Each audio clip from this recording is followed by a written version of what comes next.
Hello বন্ধুরা, travel with সায়ন্তর আরও একটা নতুন ভিডিওতে আপনাদের স্বাগত। তো আজকে মেঘালয়তে আমার 6 নম্বর দিন। গতকাল চেরাপুঞ্জিতে চলে এসেছি আর চেরাপুঞ্জির বেশ কিছু স্পট আপনাদের ঘুরিয়ে দেখেছি। তো আজকে চেরাপুঞ্জির দ্বিতীয় দিন আমার। তো আজকে চেরাপুঞ্জির খুব সুন্দর সুন্দর জায়গা আপনাদেরকে দেখাবো।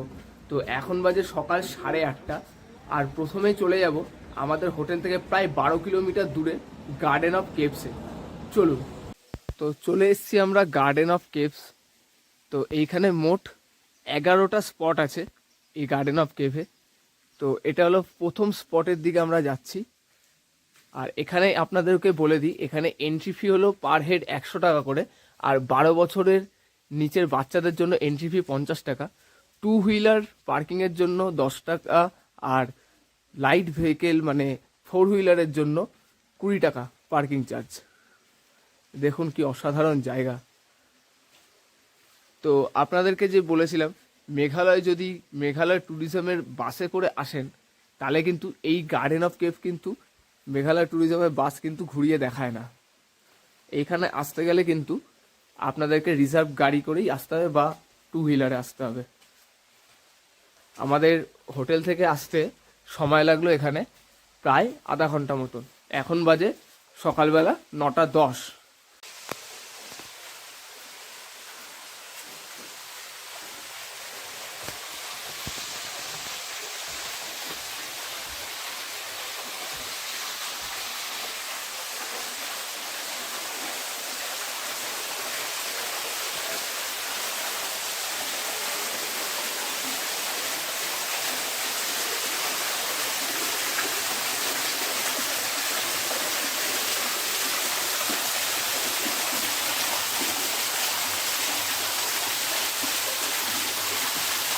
তো এটা হলো 3 নাম্বার স্পট। জল এখন কম আছে। আর এই আমরা যাচ্ছি 4 নাম্বার স্পটের দিকে। দেখি এখানে কি আছে। কাক্রেম বা দাং থিম মাই এর মানে আমি সত্যিই বুঝলাম না কি। এখানকার উচ্চারণগুলো সত্যিই খুব খটোমটো। ওয়াও, এই জায়গাটা সত্যিই সুন্দর লাগছে। আর আপনাদেরকে জানিয়ে দিই, এই গার্ডেন অফ কেভস কিন্তু বর্ষাকালে কিন্তু বেশ ডেঞ্জারাস। কারণ দেখতেই পাচ্ছেন চারিদিক পুরো ভেজা আর খুবই সংকীর্ণ রাস্তা জায়গায় জায়গায়। এই সময় বৃষ্টি নেই, খুব কম বৃষ্টি, তাও কিন্তু পুরো ভেজা আর পিছল। বর্ষাকালে কিন্তু এই জায়গাটা অ্যাভয়েড করাই উচিত আমার মতে। আর এই গার্ডেন অফ কেভসে আসলে এখানে কিন্তু জায়গায় জায়গায় প্রত্যেকটা পয়েন্টের পাশে ভলেন্টিয়ার আছে, যা আপনাদের বুঝতে অসুবিধা হবে না কিছু। আর এছাড়াও অ্যারো করে দেওয়া আছে কোথা থেকে কোথায় যাবেন পরপর। তো কোনো রকম সমস্যা নেই এই সব দিক থেকে। আর এইটা দেখুন বেশ বড় একটা কেভ। এই জায়গাটাতে সুন্দর লাইটের ব্যবস্থাও রয়েছে।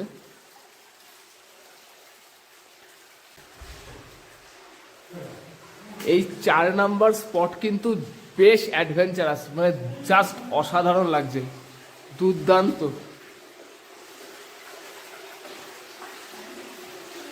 মানে পুরো গা ছমছম একটা পরিবেশ এই জায়গাটাতে। দেখুন পায়ের তলা দিয়ে নদীর জল বয়ে যাচ্ছে।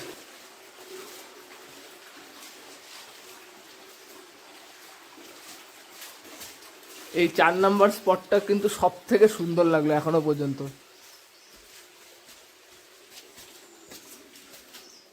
ফাটাফাটি ছিল এই জায়গাটা।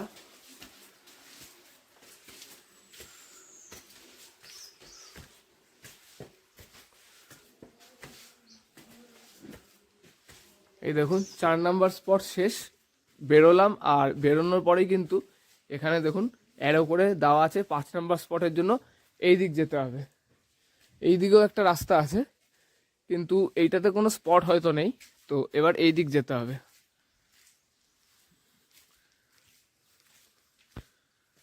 তো 4 নাম্বার স্পট থেকে এবার চলেছি 5 নাম্বার স্পটে। আর এটা জাস্ট কিছুই না, এখন বর্ষা নেই বলে জল কম আছে, নাহলে এই চারপাশ থেকে পুরো গোল করে জল পড়ে, দেখতে খুব সুন্দর লাগে। এখন ফোঁটা ফোঁটা ফোঁটা ফোঁটা জল পড়ছে চারদিক দিয়ে।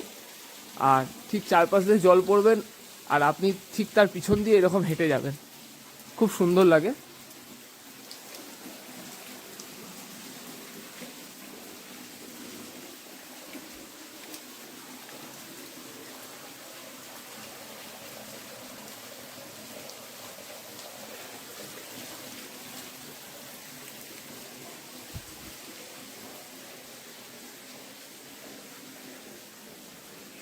তো এইবার আমরা আবার 6 নাম্বার স্পটের দিকে এগোবো, চলুন।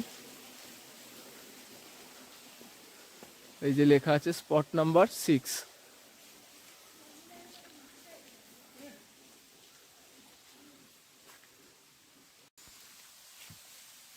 তো স্পট নাম্বার 6ও একটা ওয়াটার ফলস, দেখুন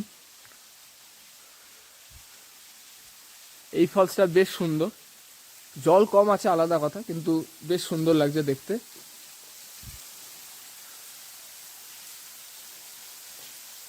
জাস্ট এখানে পাথরটা লক্ষ্য করুন কিরকম ভাবে রয়েছে।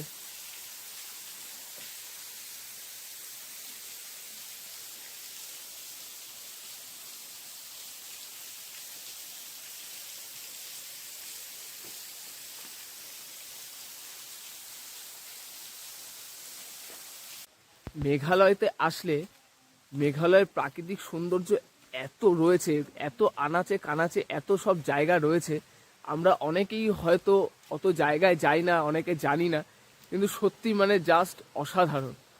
কি সুন্দর এই গার্ডেন অফ কেভস, মানে আমি এর আগের বার যখন মেঘালয় এসেছিলাম তখন কিন্তু এই জায়গাটাতে আসিনি, তো এখন এসে বুঝতে পারছি যে কতটা মিস করেছি এই জায়গাটাতে এর আগের বার না এসে। 6 নম্বর স্পট থেকে এবার আমরা চলে এসেছি 7 নাম্বার স্পটে।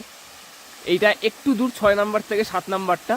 আর এইখানে দেখুন একটা ঝর্ণা, আর ঝর্ণাটার ঠিক নিচে পুরো ক্রিস্টাল ক্লিয়ার ওয়াটার দিয়ে একটা ন্যাচারাল সুইমিং পুল তৈরি হয়ে গেছে।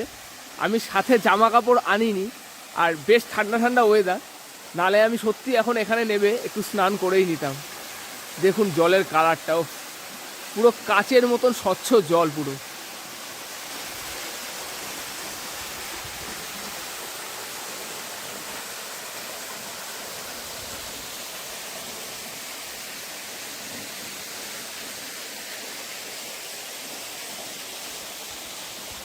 সাত নাম্বার স্পট থেকে এইবার আমরা চলে এসেছি 8 নাম্বার স্পটে। আর এই স্পটটা হলো মাতৃগর্ভে সন্তান কিরমভাবে থাকে, পাথরের মধ্যে সেই শেপটা হয়ে রয়েছে দেখুন।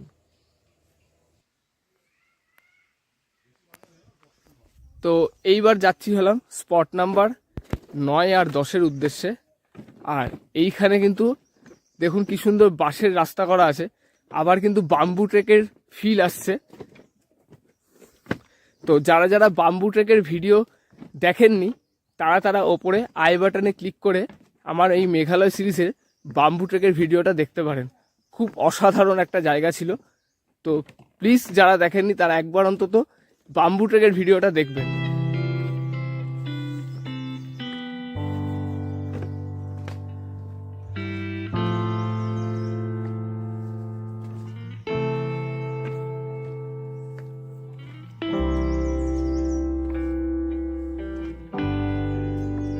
দেখুন কি সুন্দর চেয়ার করা আছে এখানে, পুরো জঙ্গলের মধ্যে দিয়ে পাহাড় ঠিক নয়, মানে জঙ্গলের উপর দিয়ে একটা পাহাড় থেকে আরেকটা পাহাড়ে যাচ্ছি, কিন্তু মাটি দিয়ে নয়, আকাশ দিয়ে।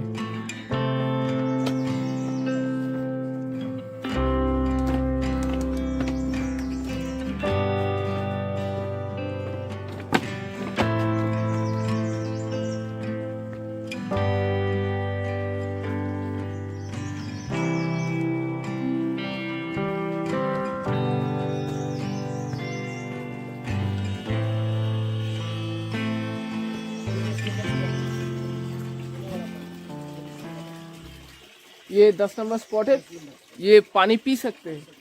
আচ্ছা এই স্পটে, আচ্ছা তো শুনতে পারলেন যে এই হলো 10 নম্বর স্পট, যেটা হলো এই যে জলটা পড়ছে, বাঁশের চটা করে দেওয়া আছে, পাহাড়ের ভিতর থেকে জলটা আসছে, এই জলটা হলো খাওয়ার জল। কোথা থেকে আসছে খানিক ভাবুন, কিরমভাবে আসছে। ছোট্ট একটা ফুটো রয়েছে পাথরের মাঝখানে, সেখান থেকে জলটা পড়ছে। খাওয়ার জল যখন, তখন একবার জলটা খেয়ে দেখবো কেমন।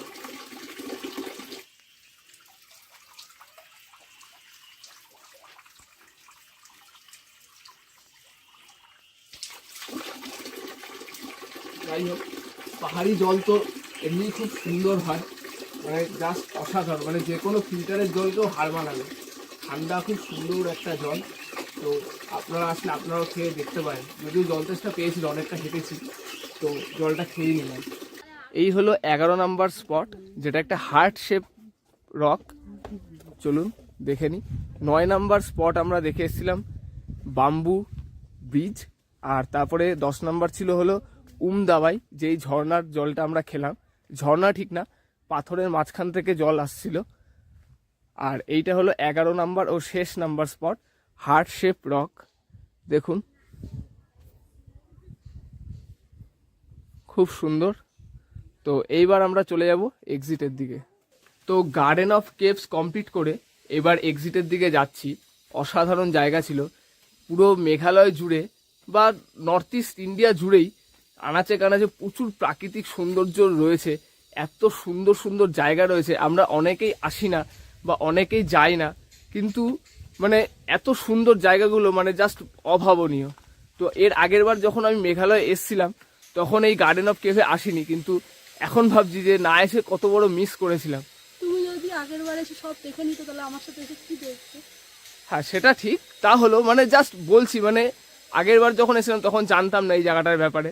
তো জাস্ট মানে এরকম আরো হয়তো কত জায়গা আছে, এখন হয়তো সেগুলো জানি না। তো গার্ডেন অফ কেভস আপনাদের কেমন লাগলো সেটা কমেন্ট করে অবশ্যই জানাবেন। ভিডিওটি ভালো লাগলে লাইক করবেন ও শেয়ার করবেন। আর চ্যানেলকে যদি এখনো সাবস্ক্রাইব না করে থাকেন, তাহলে চ্যানেলকে সাবস্ক্রাইব করে বেল আইকনটি প্রেস করে দিয়ে চ্যানেলের সঙ্গে থাকবেন। ধন্যবাদ।